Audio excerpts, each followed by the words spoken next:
बच्चों में जो ओसीडी का मसला होता है कि उसका तरीका इलाज किस तरह होना चाहिए, अलामात में क्या सूरत हाल हो सकती है, क्या वाक़ईतन बच्चों में ओसीडी हो सकता है।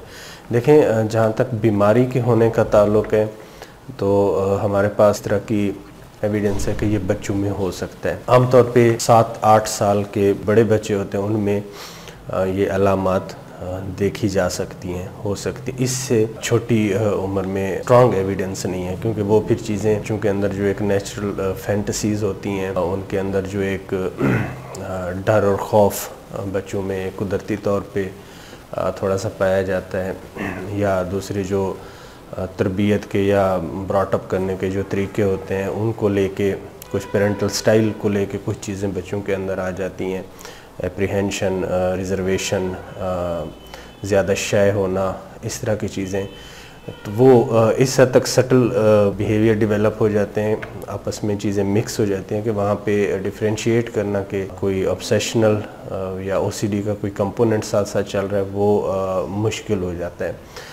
लेकिन 8-9 साल 10 साल के बच्चों में जो ऑब्सेशनल फ़ीचर हैं, इवन कंपल्सिव बिहेवियर जो है ना वो डेवलप होना शुरू हो जाता है। हाँ, इसमें एक चीज़ का हमें ख्याल रखना चाहिए, जो रिचुअलिस्टिक बिहेवियर होते हैं, बार बार काम करने का जो तरीक़ाकार होता है, उसमें थोड़ी सी एज़ कम्पेयर टू जो पेशेंट होते हैं उनमें जो मैनिफेस्टेशन होंगी और जो बच्चों में होंगी उसमें थोड़ा सा फ़र्क होगा।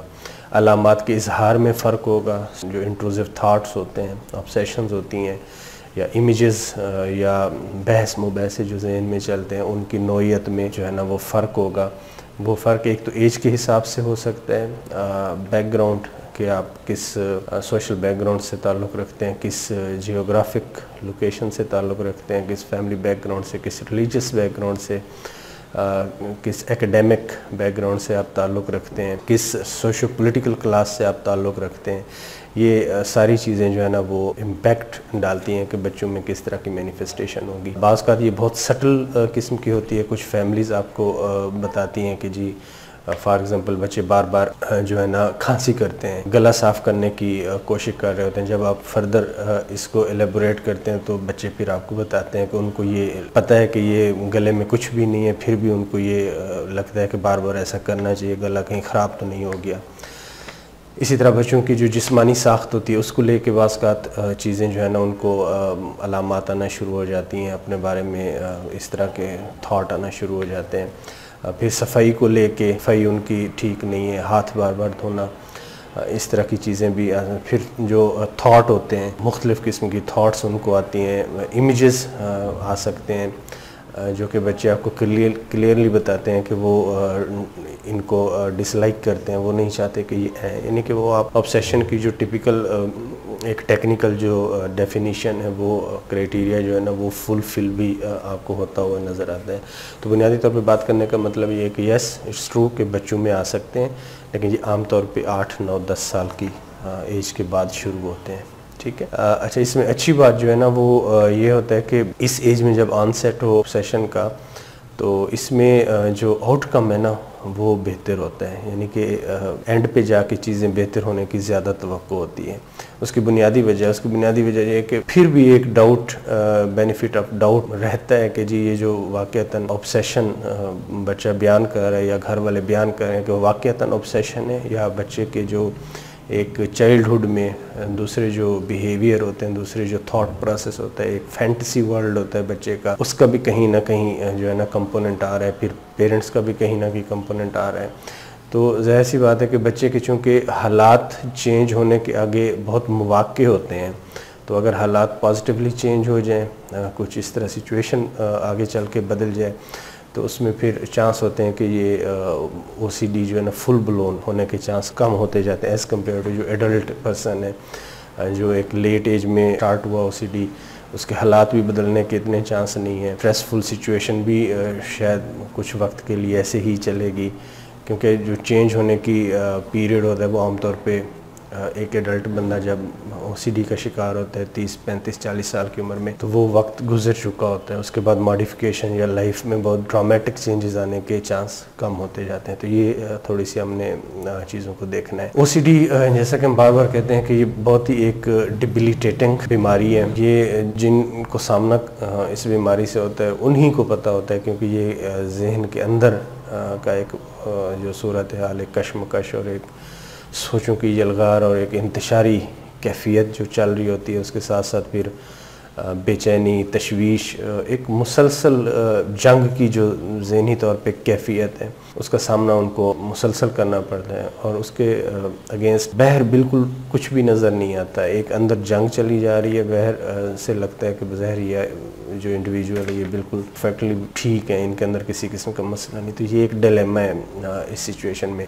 स्टेटिस्टिकली अगर हम बात करें तो 3 से 4% लोगों में पाया जाता है, और इसका इंसिडेंस तकरीबन अक्रॉस डिफरेंट सोसाइटीज़ आलमोस्ट इसी रेशो में फॉल करता है। बच्चों में भी थोड़ा सा इससे कम है एज़ कम्पेयर टू जो एडल्ट पॉपुलेशन है, बच्चों में थोड़ा सा कम होता है। बाकी उसकी जो मैनिफेस्टेशन है वो मैंने आपको बता दी। इसमें जो असल समझने वाली चीज़ है, जो बच्चों में ओसीडी या जो टीनेजर होते हैं या यंग एडोलेसेंट यानी 18-20 साल से जो पहले, अगर बच्चों में इस 18-20 साल से कम उम्र में ओसीडी का कोई मसला बनना शुरू हो जाए, तो इसमें एहतियात जो हमने करनी है ना, वो मेडिसिन के इस्तेमाल में करनी है। क्योंकि अब ये चीज़ बड़ी क्लियर हो गई है, और इसमें पूरी जो है ना हमारे पास एक स्ट्रॉन्ग एविडेंस इकट्ठी हो चुकी है over the period of years. और पूरी दुनिया की जो जितनी भी गाइडलाइंस हैं वो इस चीज़ को एंडोर्स करती हैं। 20 साल 18 साल से पहले अगर ओसीडी का मसला हो तो उसमें जो फर्स्ट प्रायोरिटी है वो